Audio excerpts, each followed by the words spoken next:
Good morning all of you. I am Kritika. I am going to teach you zoology subject. In zoology we have 3 subjects, right? And we can say papers we have 3, right? Paper first is related to diversity of animals. Right, in this we will study how diverse animals are present in vertebrates. Study we will observe their different physiological systems, their pattern, how they are developed, etc. In paper second is cell biology and genetics. In this we will study about the molecular substances present in the cell related to cell biology, right? That means different organelles, mitochondria, Golgi, ribosomes, all this we will study. And in genetics portion we will study about plant breeding and all Mendel's experiments and related to genetics, genes level we will study, right? And paper third is developmental biology, in which we will study the development patterns of different organisms, right?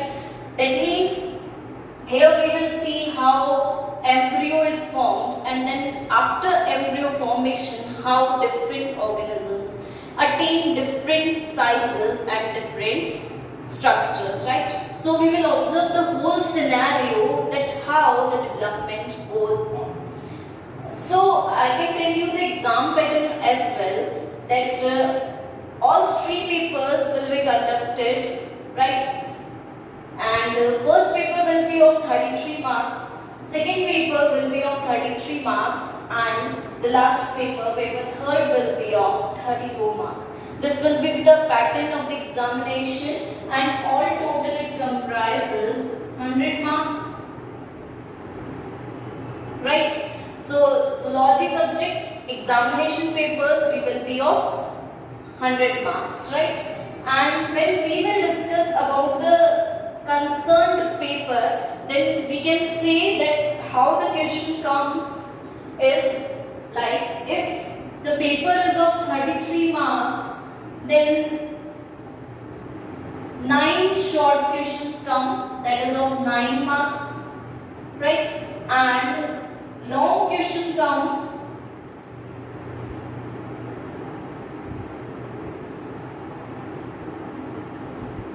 so this is the pattern of 33 marks, right? That we have to attempt all the 9 questions, which are short type questions containing each 1 marks. So 9 marks will be there from, and second type will be of long question types. Every paper is divided into 3 units, right? And every unit will be having 3 questions, right? And from these three questions we have to attempt only 4 questions, right? That means from 9 questions we have to attempt only 4 questions. We will be having internal choices in every unit. Alright, so each question from each unit, and 1 question we can attempt from any of the units. So we have to attempt like this 4 questions. 4 questions each will be of 6 marks, and this is the total 24 marks.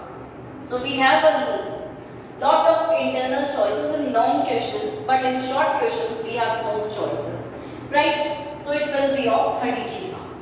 And the paper pattern of 34 marks will not be that much changed.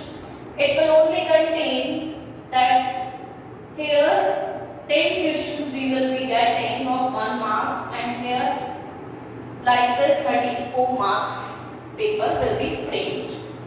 So this is the paper information, how examination paper comes, how university conducts examination, and marks distributed to each paper is like this, total 100 marks, and the rest 50 marks is of practical, which we will be discussing on later on, right? So now I hope this will be clear to all of you.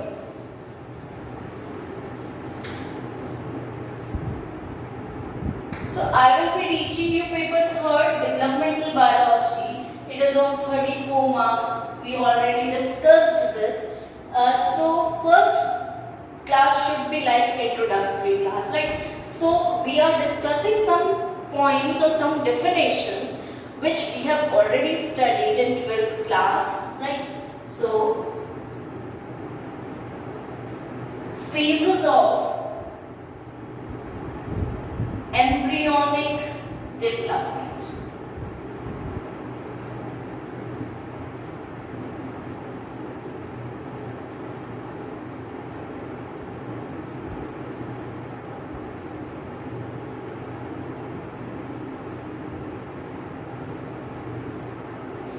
Alright, embryonic development, when we will discuss about this, what is embryonic development? First question should be like this, which should come in our mind, that what is embryonic development? We can say the development of embryo. So it has different stages through which embryo undergoes and then development occurs, right? So these stages will be just like this, and first stage or first process of embryo development is gametogenesis. So what is gametogenesis? It is, we can say, the process of formation of gametes, right?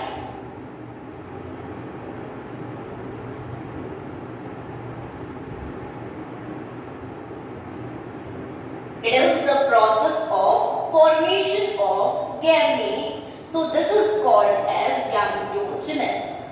But when we say that gametogenesis occurs in different in males and different in females, then they have different terms. We all know that, right? That means if this process occurs in males and if this process occurs in females. So if it occurs in males, this is called as spermatogenesis, and if it occurs in females, then it is called as oogenesis, right? That means spermatogenesis is the process of formation of male gamete, we can say, right? Or the process of formation of sperm or mature gamete. Alright. Secondly, oogenesis. It is the process of formation of female gamete, we can say, or secondly, it is the process of formation of ova, right? In female body, or we can say that in ovary. It occurs in testes. So this is the complete definition of spermatogenesis, that it is the process of formation of male gametes or sperm or spermatozoa, the active form of the gamete which occurs in testes, right? Or in this, it is the process of formation of female gametes or ova which occurs in ovary, okay, itself, and hormones regulate this process. So when we say about spermatogenesis, we know that in males only one hormone is there, testosterone is present, right? But in females we have two hormones which regulate, that is progesterone and estrogen. Alright, so female processes are a little much complicated, we can say. Sometimes we say males we have androgens as well, but they are not much preferred to say, right? So gametogenesis, we know what is the process. So how the gametes are formed, there are processes, right? So we can say that meiosis process is involved in the formation of gametes.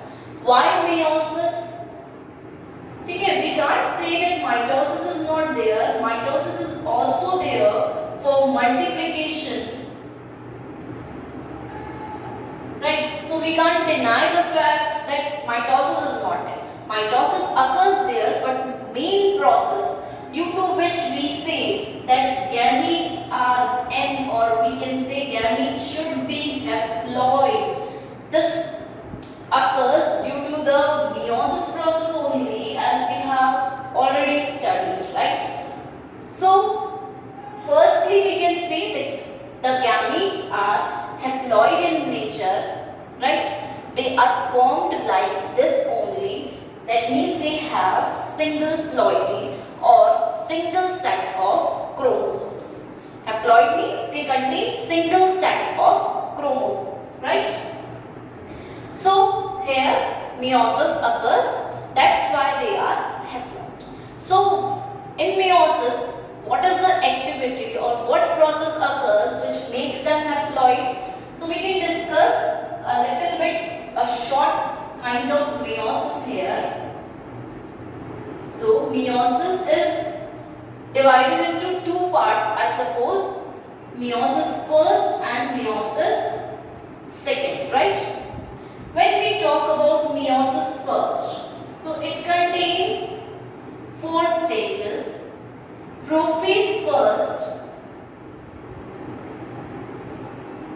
metaphase first, anaphase first, and telophase first, right? And meiosis second also contains four stages. Prophase second, metaphase second, anaphase second, and telophase second, right? So in this way meiosis is divided. Firstly,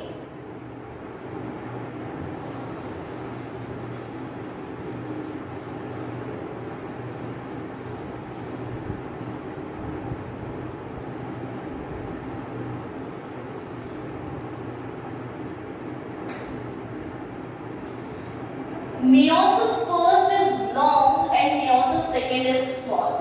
Why it is longest? Because in this we have prophase first, which is the longest phase, right?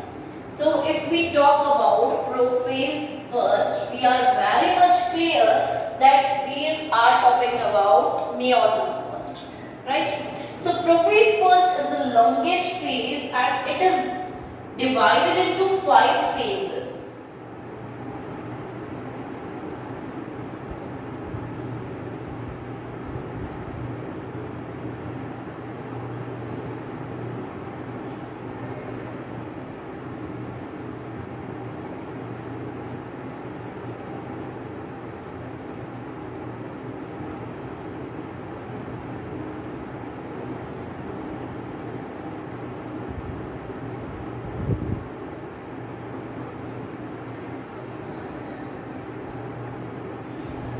So these are the 5 phases in which prophase first is divided. That's why it is the longest phase.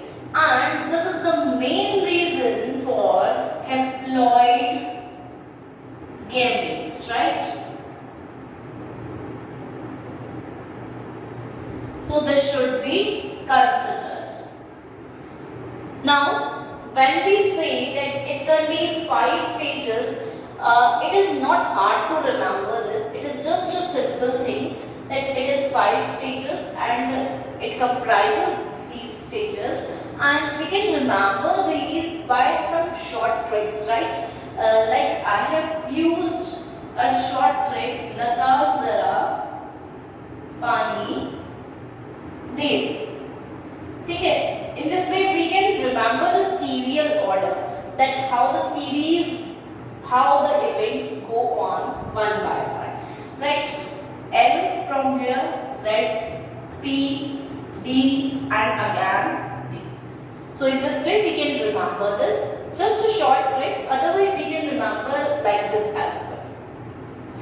So when we talk about lactotein stage, here the chromosomes become, that means they are just trying to become mature here. They are just thread-like structures and attached to one another, right? When we talk about zygote, the chromosomes mature, right? They are not in the stage, they are not thread-like, they mature. They try to combine as such zygote forms, right? Pectine crossing over occurs. Diploidine crossing over strands are removed and crossed, right? After crossed, they form chiasma structures, and then again lastly is dikinesis when they separate from each other and they travel to mitotic spindle fibers, right? So in this way, after this metaphase first comes, right?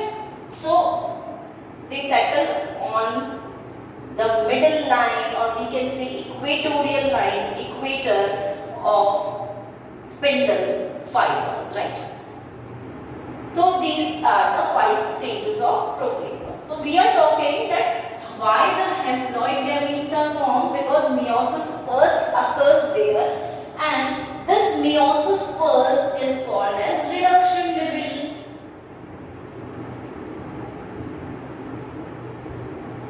Alright, this is called as reduction division, and in this reduction of chromosomes occurs there. So that's why when we have 2n or diploid chromosomes, but during gametogenesis they get converted to haploid, right, or one single set of chromosomes. When we talk about meiosis second, it is not a reduction division, it is, we can say, just like mitosis, right, or equational division. We can say that if we have 2n chromosome set, then after mitosis, like, or after meiosis second, again we will have 2n set of chromosomes. So the main reason responsible before this is just these 5 stages into which our DNA or our chromosomes enter and then change the scenario. Alright, so this was all about gametogenesis process. Okay. First phase of embryonic development.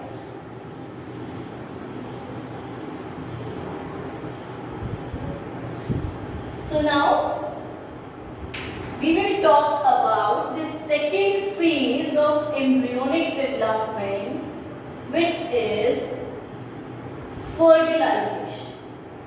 Right, now we come that what happens in fertilization, right, or what process occurs in fertilization. In actual, fertilization is a process in which fusion of 2 gametes occur, right, fusion of 2 gametes occur and form a zygote which is diploid. So, what happens here is male gamete, that is sperm, and female gamete, that is ova, they both are haploid and they fuse with each other, their nuclei fuse with each other and form a body called as zygote, which is diploid or contains 2 sets of chromosomes, right?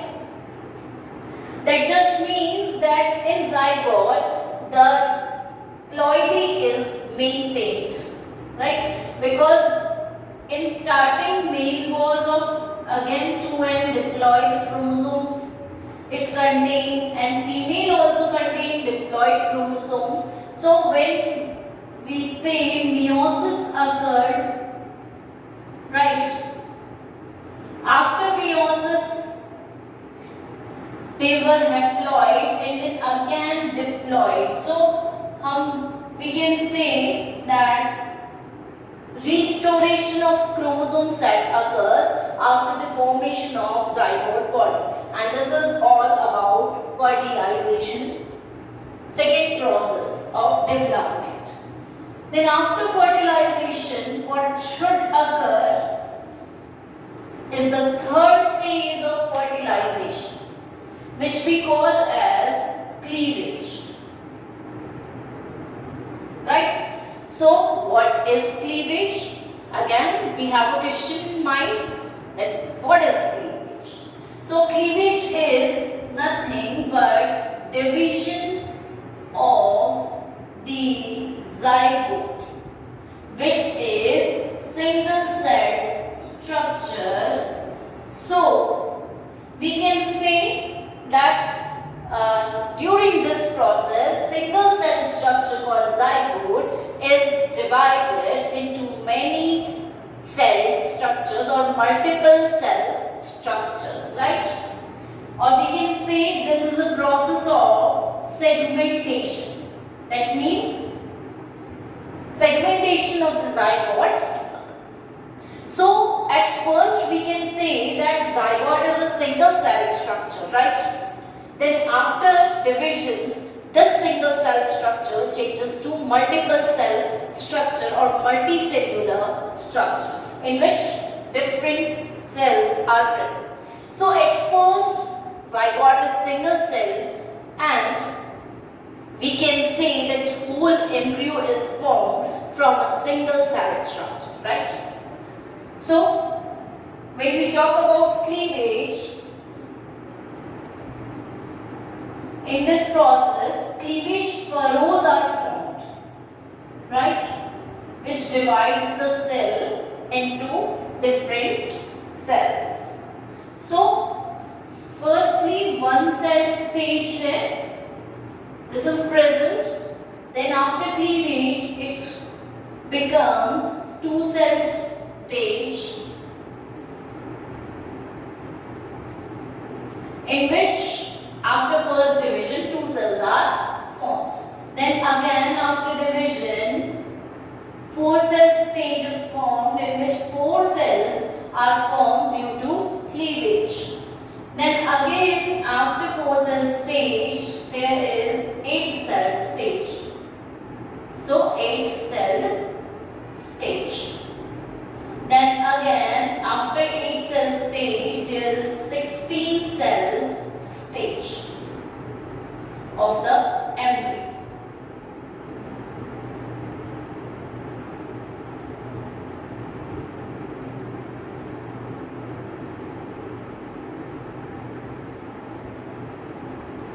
So we can say that from one cell stage to many cell stages, cleavage occurs in between these stages, and cleavage is the main reason behind the segmentation. So what we say about cleavage, cleavage is a kind of mitotic division. It is not a mitosis. We can compare cleavage and mitosis, but it is not mitosis but mitotic like. Divisions occur there which maintains the ploidy of the cell. That means if cell is diploid, then all the cells will be diploid. And all cells have same nature until they attain differentiation process. Right? So this is all about, we can say 16 cell stage. Then we say that during this stage a morular stage comes. Right? Morula. So morula is a structure, it is named after the mulberry fruit, which we say shahtoot. Right? Mulberry fruit was just like this, so we called it morula. Morula structure has no cavity, we say, so it is a solid kind of structure. No cavity and solid structure is this. Right? So till now morula is formed, and why it is named morula? We have came across this.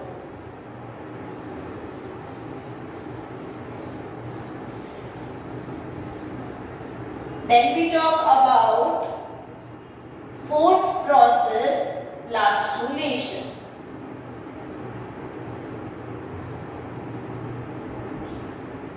we say is that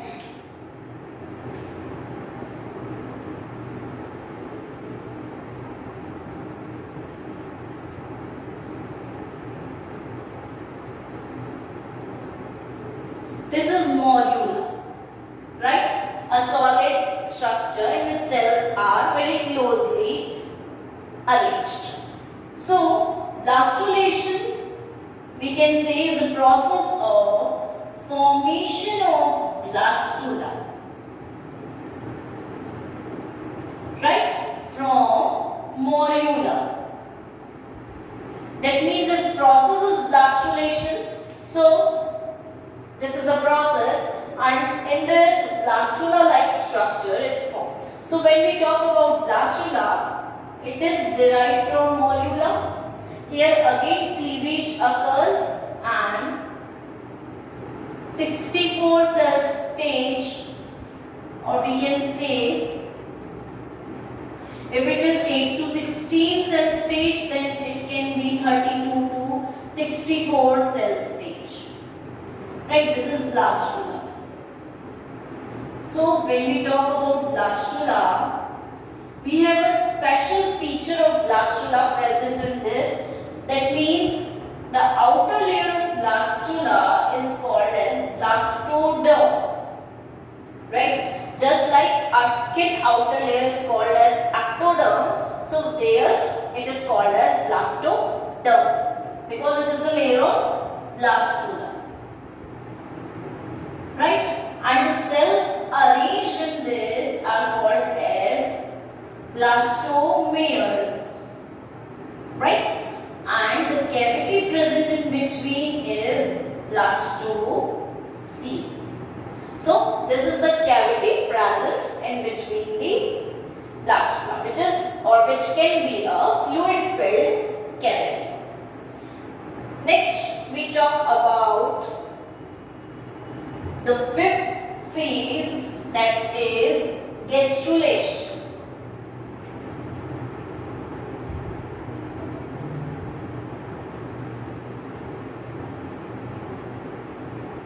So we can say the process is a gastrulation process, and in this gastrula structure is formed. So we can say gastrula is a process of formation of gastrula from blastula. So after blastula, gastrula is formed. So how this is formed? We can see this.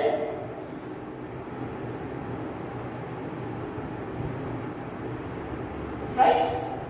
Somewhat structure is like this. Gastrula. Then we say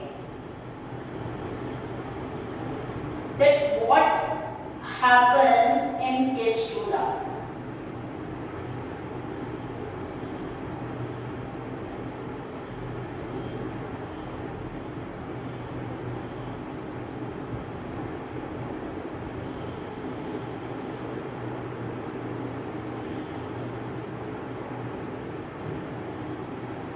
Right, this type of structure is formed. So in gastrula there is formation of 3 germ layers, namely ectoderm, mesoderm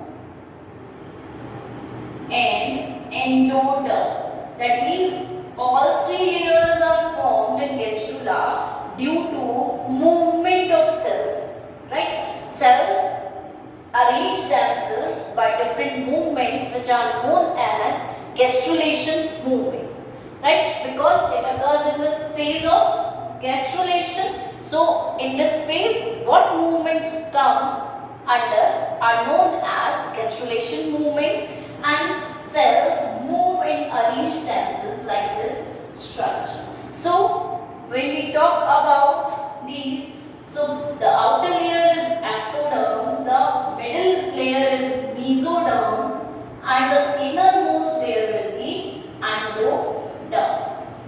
Here also we have a cavity, right? And this cavity is known as Argentera. You must remember this name, Argentera, right? So we can ask some sort of short questions can come on this way, that what is the cavity of Blastula? So it is blastocele. And what is the cavity of gastrula? So it is Argentera. Secondly, just above this cavity we have an opening which is known as blastopore, right? Because the structure is formed from blastula, so the pore or opening is called as blastopore, right? We see here a small opening. And now on this opening, development of different organisms depend, right? Like if we see blastopore, right? If this opening is present and it forms the mouth region of certain organism, then these organisms are called as protostomes. And if we say from this part anus is formed, then these organisms are called as deuterostomes. So sometimes questions can be asked or framed on this, that what are protostomes or what are deuterostomes. So we can say, if from the blastopore structure firstly mouth is formed, then organisms are called protostomes. The name itself says proto means first, right? And stome means, or we can say stoma means mouth. So when firstly mouth is formed, organisms are protostomes and mouth region is formed from blastopore, right? So they are protostomes.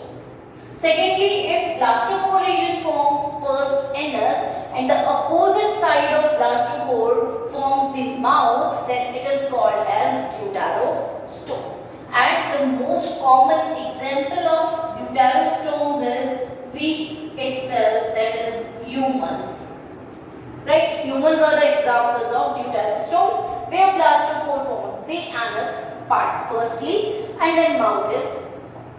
Here mouth is formed firstly from this part and anus is formed from the another part, another side of the gastrula. So in this way we can say protostomes and deuterostomes are divided. Secondly, protostome examples are small, or we can say lower vertebrates, right? So in this way gastrulation process is completed. Now we say that we divide gastrulation into two parts. First is pre-gastrulation and second is post-gastrulation.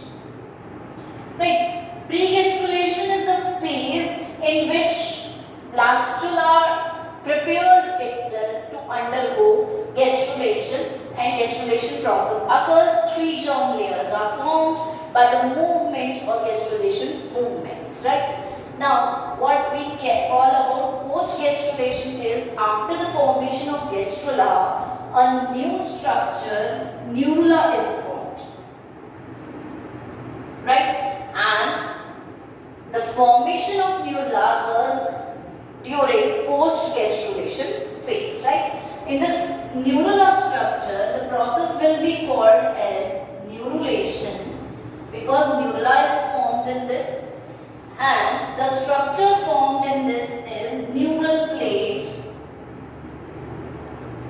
right? So from this neural plate, nerves, brain part will be formed. Nervous system, brain, anterior part will be formed. Notochord, neural cord जो हम बोलते हैं, right? Nerve cord. So all these structures are formed from these neural structures, right? And now what we say about blastula, that the precursor of blastula, right?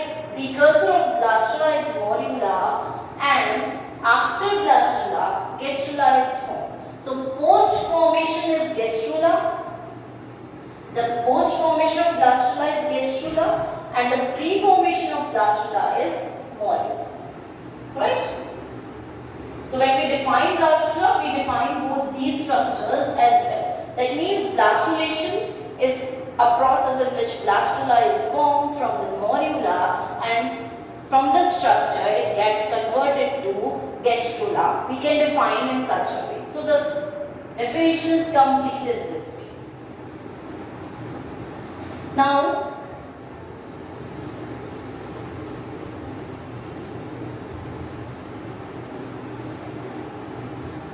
we talk about the sixth phase after gastrulation, organogenesis. So, organogenesis is a process of formation of organs, right? And when these all organs combine together, then they are called as organ system. So, the formation of organ system is known as organogenesis. Now we talk about how the organs are formed. So we can say that cells combine together to form tissues, tissues combine together to form organs, organs combine together to form organ system, and organ system comprise our organism, right? So in this way organogenesis process occurs. There is always a pre-organ, or we can say organ rudiment present there, which later on after development develops organ, right? So during embryogenesis, organ rudiment is present there, which will later on form the prescribed organ or the developed organ after the developmental process, right? So this is all about organogenesis. Next, we talk about seventh phase, that is morphogenesis. So what is morphogenesis? Morphogenesis just means, if genesis is there, that means formation, and morpho means structure. That means if external structures are formed, then, or the factors which define these external structure are known as morphogens, because they are agents or factors, and the process is known as morphogenesis. So in this, external structures are formed, right? Or we can say in this process the body attains the structure and continue to develop in that process. Like we see in ourselves, we have nose, we have eyes, we have hands. So our morphology is like this. External morphology is all about morphogenesis. Next we talk about differentiation process. So we say that differentiation is a process in which cells attain different functions, right? Right? So differentiation, that means cells are undergoing a different process so that they can called as different cells. So differentiation can be divided into three types on the basis of what they are undergoing to. First is morphological differentiation. Second is physiological differentiation. And third is, we can say, biochemical differentiation. So morphological differentiation can also be called as cytological differentiation. Physiological can be called as functional differentiation because depends upon the function, and biochemical differentiation. So in this, morphology of cells is attained. In this, physiology of cells is attained, so they are differentiated according to function. And in this, biochemical, that means structures are attained, or we can say micro or macromolecules are described in the cells. So, on these three bases, differentiation can be divided. Now, if we take the example of morphological differentiation, then we can see like in muscle cells or nerve cells. Right? Morphology is very much different, so they are differentiated. Like muscle cells have the structure like this, and they have bands in that. Right? They have striations there and nucleus. While in nerve cells, their structure is very much different from muscle cells. Right? Like in this, we have dendrons, cyton, axon, and these are terminal buds. So on the basis of structure, we can say this is the nucleus part. That cells are differentiated like this, that muscle cells are different in structure, nerve cells are different in structure. Function. If we compare both these cells, then their function is also different. Like when we talk about muscle cells, their main function is contraction, right? Or movement. And we talk about when nerve cells, their main function is conduction of impulse. Right? Or we can say they transduct the signals. Right? So their function is also different. So they are differentiated on the basis of function. And thirdly, when we talk about biochemicals, it comprises of proteins and structures which are made by biochemicals. So in this muscles formation, we say actin and myosin are present as biochemicals.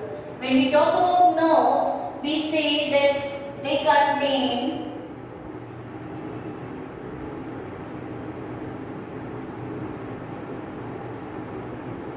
acetylcholine, right? So chemical composition is also there different. So when we talk about the eighth process, differentiation, there the cells attain different functions, different structures, different biochemicals, and they are differentiated like that to perform different functions of the body, right? And the last one is process is growth.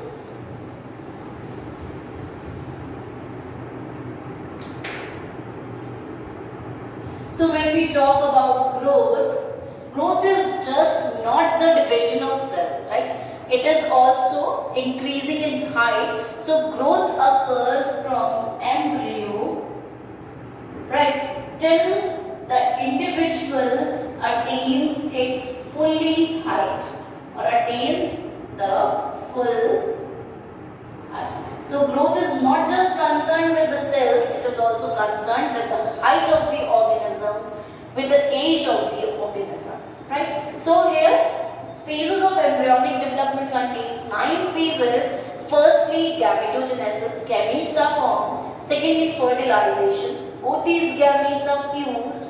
Thirdly, we say cleavage, that means segmentation occurs. Fourthly, we say after segmentation, blastulation process occurs, blastula is formed. Fifthly, gastrulation process in which gastrula is formed and 3 germ layers occurs. Then sixthly, we say after gastrulation, in post-gastrulation stage neurula occurs, and after that, what we see there is after gastrulation, organogenesis process occurs. Organs are formed. Seventhly, we say that after organogenesis, they have found morphological structures, so morphogenesis occurs. Then eighthly, we say differentiation, that means cell is defined to different pathways so that full body structures can be formed in different ways, and plus all the functions of the body can be performed easily. And ninthly, lastly, is growth, in which individual attains its height, not only the cells but also the individual growth. So 9 phases of embryonic development can be seen.